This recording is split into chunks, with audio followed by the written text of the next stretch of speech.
감사합니다. 우리는 모두 하나님의 인도하심 속에 살아가고 있습니다. 그렇게 믿으십니까?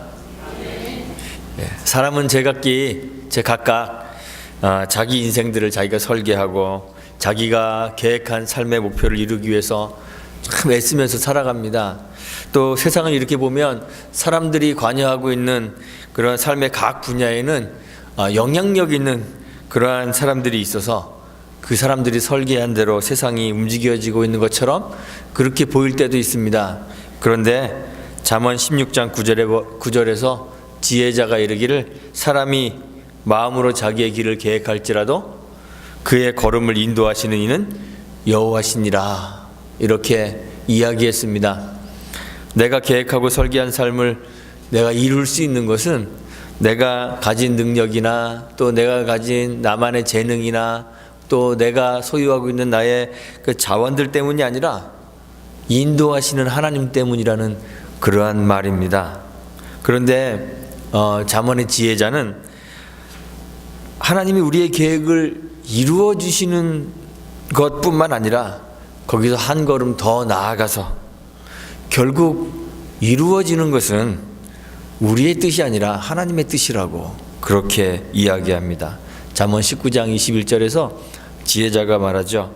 사람의 마음에는 많은 계획이 있어도 오직 여호와의 뜻만이 완전히 서리라 그랬습니다. 사람의 마음속에 계획이 많고 뜻이 많아도 결국 이루어지는 것은, 온전히 서는 것은 여호와의 뜻이라는 거예요. 우리가 무엇을 계획하고 어떤 목적을 가지고 또 어떻게 살든지 상관없이, 관계없이 하나님은 우리들의 삶을 통해서 우리의 뜻을 이루어 주시는 것이 아니라 하나님의 뜻을 성취해 가신다는 것입니다. 그래서 주님이 우리에게 기도를 가르쳐 주실 때 우리의 뜻을 이루기 위해서 기도하지 말고 하나님의 뜻이 이루어지는 것을 위해서 기도하라 그러셨죠. 뜻이 하늘에서 이룬 것 같이 땅에서도 이루어지이다. 내 뜻이 이루어지는 것이 아니고 당신의, 우리 한국말에는 당신 이렇게 하는 게 그 존칭이 아니라서 다 빼버렸는데요. 원래 원문에 보면 당신이라는 뜻이 있습니다. 당신의 뜻이, 하나님의 뜻이 이루어질 것입니다. 이렇게 기도하는 거죠. 우리의 삶을 통해서 우리가 계획하고 이루어가는 우리의 삶의 성공이나 또는 반대로 실패를 통해서 결과적으로 이루어지는 것은 하나님의 뜻이기 때문에 우리 신자들은요, 때로는 실수할 수 있죠. 실수할 수 있고 실패할 수 있는데 결코 두려워하지 않는 삶을 살 수 있는 거예요. 왜냐하면 우리의 실패를 통해서도 누구의 뜻이 이루어지기 때문에, 하나님의 뜻이 이루어지기 때문에. 우리는 성경을 읽으면서 성경에 등장하고 있는 그런 위대한 신앙의 사람들을 보면서 그 사람들에 집중하는 경향이 있습니다. 그 사람들만 쳐다보는 그런 경향이 있습니다. 그래서 아브라함 대단해. 아브라함은 막 자기 아들도 갖다 바쳤어. 모세 대단해. 홍해도 갈랐어. 이렇게 우리는 사람들에게 집중할 수 있습니다. 그런데 사실 우리가 성경을 통해서 보아야 하는 것은 그 아브라함이나 야곱이나 모세나 다윗이나 그 외에 신앙의 위대한 그런 사람들 그 자체가 아니라 그들의 삶을 인도하셔서 당신의 뜻을 성취해 가시는 그 하나님을 보아야 하는 거예요. 그 하나님을 보지 못하면 우리는 성경을 잘못 읽고 있는 것입니다. 그렇게 하나님을 알게 될 때, 우리가 그 하나님을 보고 알게 될 때 그 하나님을 더욱더 신뢰하게 되고 그 하나님을 더욱더 사랑할 수 있게 되는 것이죠. 바나바나 바울이라는 이 위대한 전도자, 사도들의 삶에서도 그렇습니다. 그들이 무수한 박해를 견뎌내고 또 무겁고 힘든 고난을 이겨내고 주의 복음과 교회를 위해서 수고하고 헌신한 것 사실입니다. 그렇지만 바나바와 바울도 결코 완전하고 완벽한 그러한 사람들은 아닙니다. 그들도 실수하고 때로는 실패할 수 있는 사람들입니다. 계획한 일들을 다 이루지 못하고 좌절을 경험할 수밖에 없는 그러한 연약한 사람들이라는 거예요. 그런데 하나님께서는 그들의 성공이나 그들의 실패 상관없이 그들의 삶을 통해서 하나님의 뜻을 이루어 가셨습니다.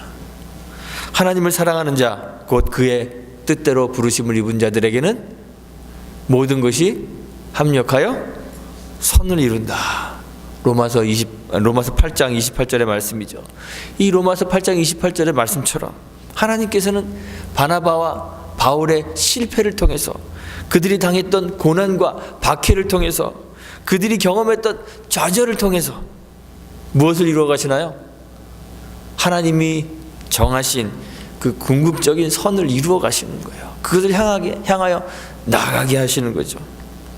지난번 저희가 사도행전 15장 마지막 구절들에서 살펴본 것처럼 바나바와 바울이 성경을 읽는 독자들을 당황스럽게 만들었죠. 또는 아마도 그 교회에 이 바나바와 바울을 바라보고 있었던 그 신자들을 실망하게 만들었을 수도 있어요. 두 사도가 참 모범적으로 사역을 잘하는 아름다운 동역자였습니다. 안디옥에서 함께 목회를 할 때, 그리고 전도 여행을 할 때 두 사도는 정말 협력을 얼마나 잘했는지 몰라요. 잘 협력하여서 성령이 맡기신 복음 전도의 사역을 정말 성공적으로 잘 감당하였습니다. 그래서 1차 전도 여행을 잘 마치고 안디옥으로 다시 돌아와서 보고하면서 하나님께서 함께 행하셨던 일들 함께 나누고, 이방인들에게 하나님께서 믿음의 문을 여신 것, 그런 것들 사람들에게 전하며 보고하며 그렇게 참 아름다운 시간들을 보냈죠. 율법에 관계된 문제가 발생했을 때, 그때도 이 두 사도는 신학적으로도 마음을 같이하여서 율법이 아니라 은혜로 구원 얻는다는 이 은혜의 복음을 변호하는데 정말 그 마음이 조금도 달라지지 않고 일치하였습니다. 그래서 예루살렘으로 가서 이 은혜의 복음을 둘이 같이 변론하죠. 얼마간의 휴식 기간을 지난 후에 바울이 이제 2차 전도 여행을 떠나야 되겠다 계획하고 그 사실을 바나바에게 이야기했을 때에도 바나바가 흔쾌히 함께 동행할 것을 동의하죠. 그런데 여기서 문제가 생깁니다. 그만 마가 요한이라는 사람을 전도 여행에 다시 같이 동행해야 할까 하는 그런 문제 때문에 둘 사이에 티격태격 다툼이 생기고 말았습니다.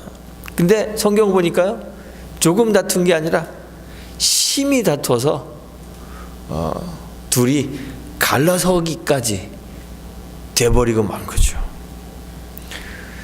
지난번에 저희들이 살펴본 것처럼 이 두 사도에게는 그럴듯한 이유가 있습니다. 자기 생각을 주장할 만한 그런 그럴듯한 이유들이 두 사도에게 다 있어요.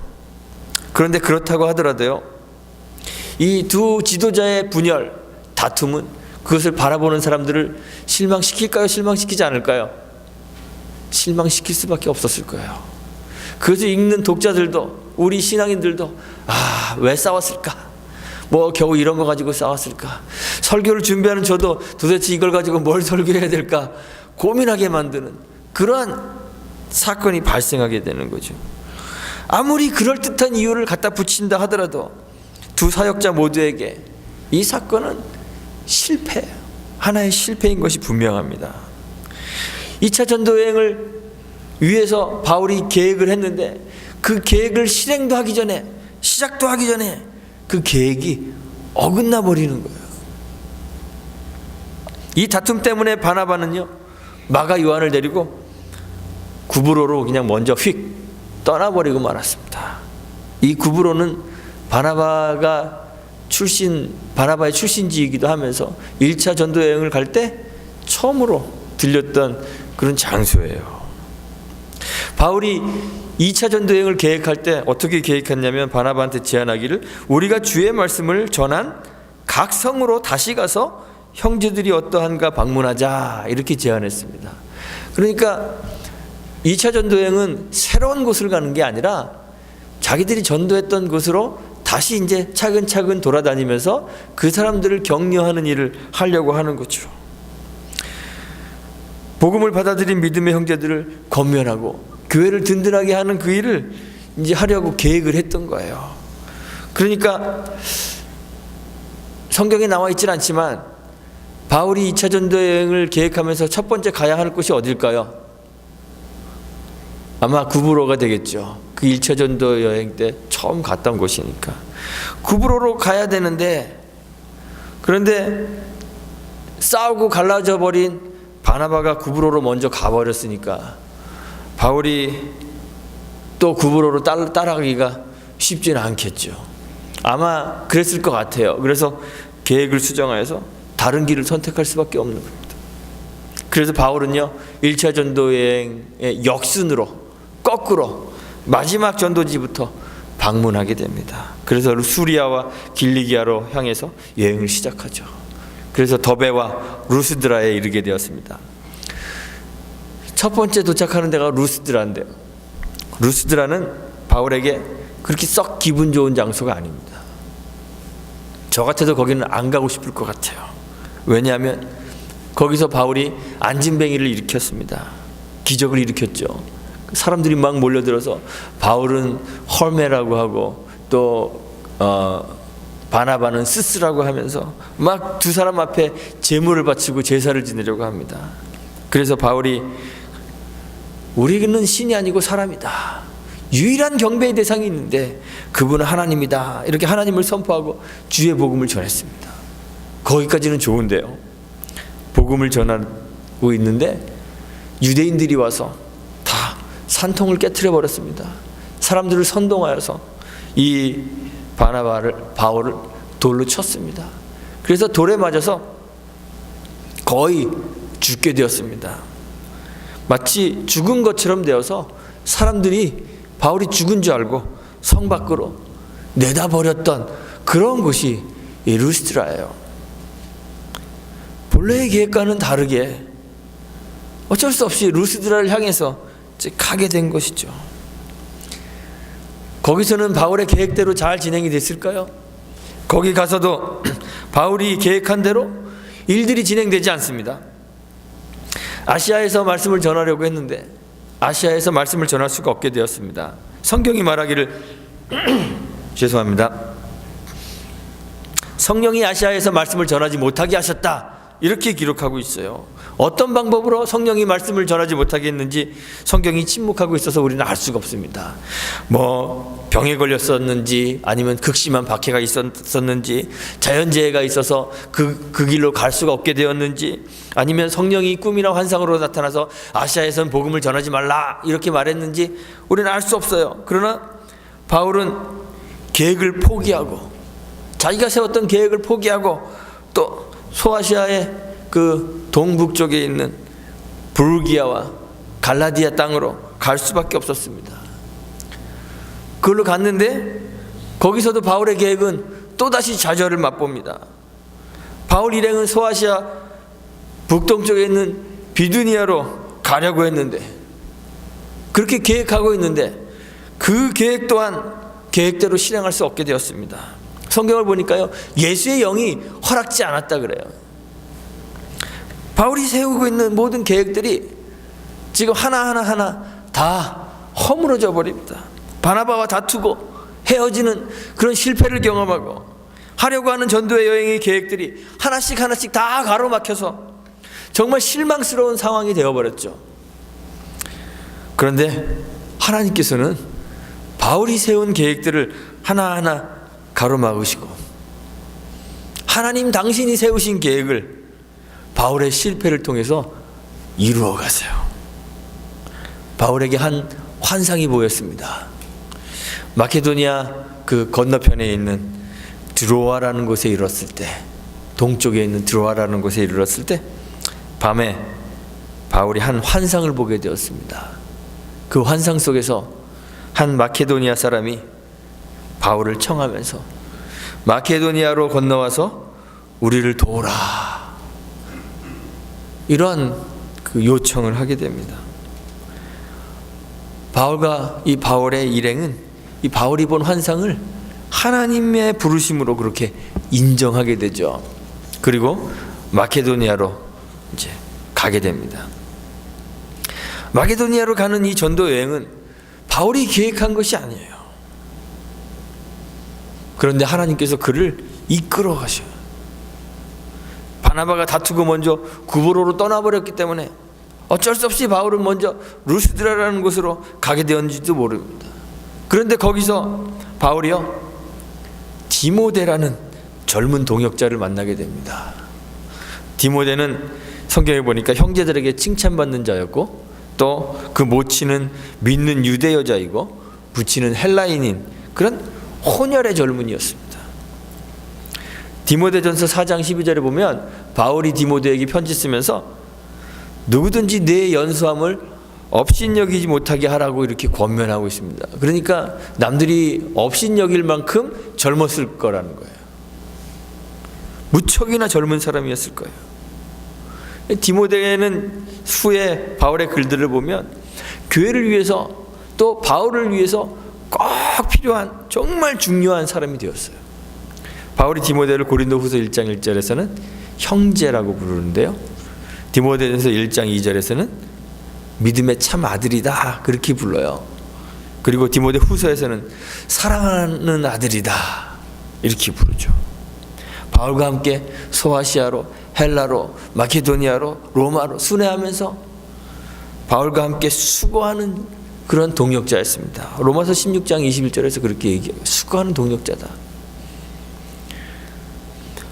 모계로는 유대인이고 부계로는 헬라인인 사람이에요. 그래서 어떻게 보면 헬라인에게도 배척받고 유대인에게도 배척받을 수 있지만, 반대로 보면 또 유대인 또 헬라인 모두에게 받아들여지기 쉬운 그런 사람이었을 거예요. 바울은 본래요, 복음의 시대에는 율법으로 할례받는 것이 불필요한 일이다 이렇게 강하게 주장하는 사람이었죠. 그 15장에서 그것 때문에 예루살렘에 다녀오기도 했습니다. 그렇지만 디모데에게만은 할례를 행해서 헬라인뿐만 아니라 유대인에게도 받아들여질 수 있는 그런 사역제로 세우려고 해요. 특히 헬라 지역인 이제 마케도니아로 전도를 시작하는 데 있어서 헬라인을 아버지로 둔 이 디모데의 역할은 아마 바울에게 꼭 필요한 존재가 아니었나 이렇게 생각합니다. 마게도니아 지역의 항구 도시인 데살로니가로 가서 복음을 전하게 되는데 후에 거기서 폭동이 일어납니다. 그래서 바울 일행이 정말 목숨의 위협을 받게 됩니다. 사도행전 17장에 보면 그런 이제 일이 발생하는데, 그래서 바울의 일행은 베레아라는 곳으로 떠나게 되는데요. 바울이 디모데를 다시 데살로니가로 보내서 거기서 교회를 굳건하게 하고 성도들을 위로하는 그러한 역할을 감당하게 만들어요. 왜 그것이 가능했을까?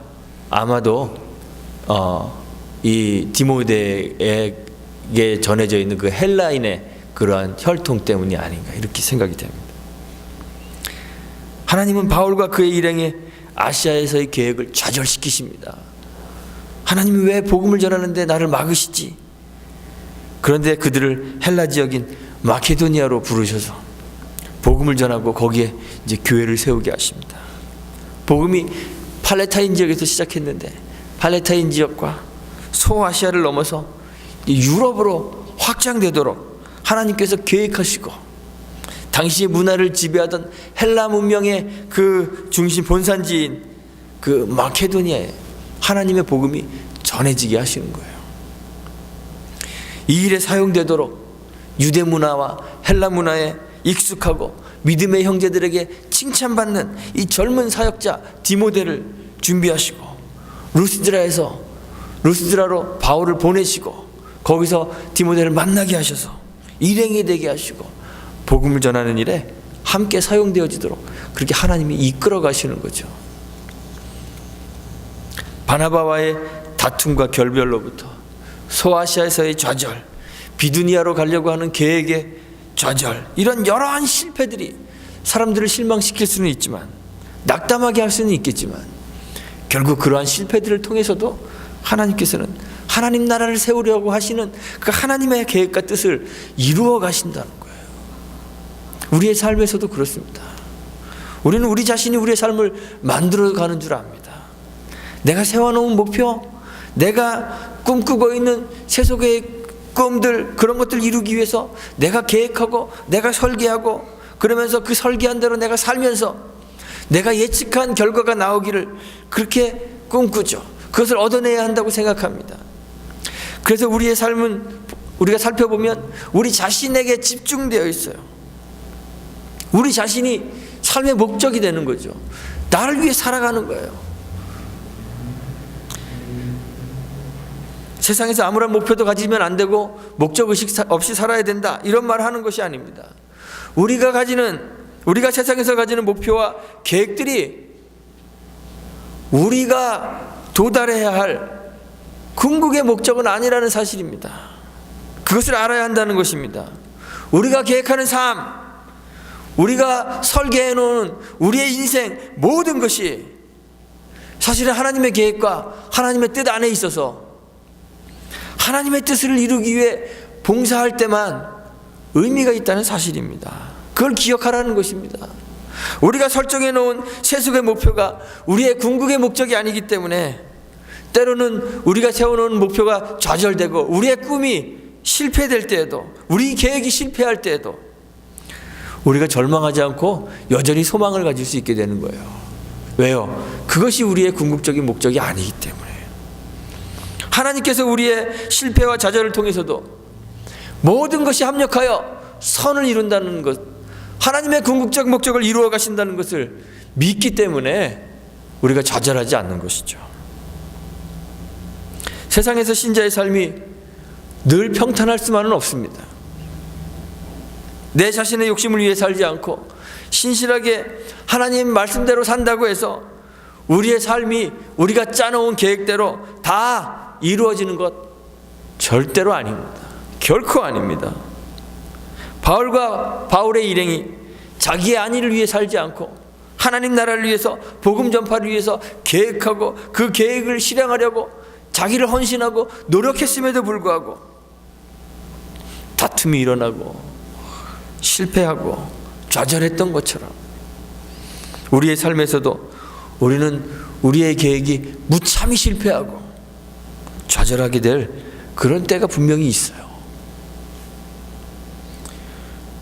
모두가 복음과 하나님 나라를 위해서 정당한 이유를 가지고 있다고 자기를 주장하게 되더라도 교회와 신자들의 삶 속에서 다툼과 분열이 발생할 수 있습니다. 우리의 계획과 목표가 실패할 수밖에 없는 수많은 이유가, 셀 수 없이 많은 이유가 세상에는 존재합니다. 그런 세상 속에 우리가 살아갑니다. 그래서 신자도 실패하고 좌절하죠. 신자 개인의 삶도 그렇고 교회도 그렇습니다. 신실하게 복음을 증거하고 말씀 안에 거하려 애쓴다 하더라도 교회의 어려움이 닥치지 않는 것은 아닙니다. 교회에 어려움이 있고 신실하게 설계해 놓은 목표대로 교회가 만들어지지 않아서 실망할 때가 있습니다. 그런데 우리가 그럴 때마다 기억해야 되는 것이 있죠. 사람의 마음에는 많은 계획이 있어도 오직 여호와의 뜻만이 완전히 설이라는 잠언의 말씀입니다. 우리의 삶의 주관자는 우리 자신이 아니라 우리 하나님이시기 때문에 그렇습니다. 하나님께서 우리의 삶을 통해서 우리의 뜻이 아니라 하나님의 뜻을 이루어 가실 것입니다. 우리의 성공적인 삶뿐만 아니라 우리의 실수와 잘못과 실패까지도, 심지어는 우리의 죄악까지도 하나님의 섭리 안에서 합력하여 궁극적인 선을 이루어 가실 것입니다. 그 하나님을 우리가 신뢰하고 바라보는 것이죠. 그것이 바로 신앙인 것입니다. 당신의 뜻을 성취하시는 그 하나님을 의뢰하고 그의 손에 우리의 삶을 맡기고 주의 인도하심을 받는 그런 삶을 여러분들이 다 사실 수 있게 되기를 간절히 바랍니다. 인도하시는 그 하나님의 손 안에 하나님의 뜻을 이루어가는 도구로 우리의 자신을 내어 맡기고 그래서 하나님의 손에 의하여 사용되어지는 저와 여러분, 우리 교회가 되기를 주님의 이름으로 축원드리고 부탁드리겠습니다. 함께 기도합니다.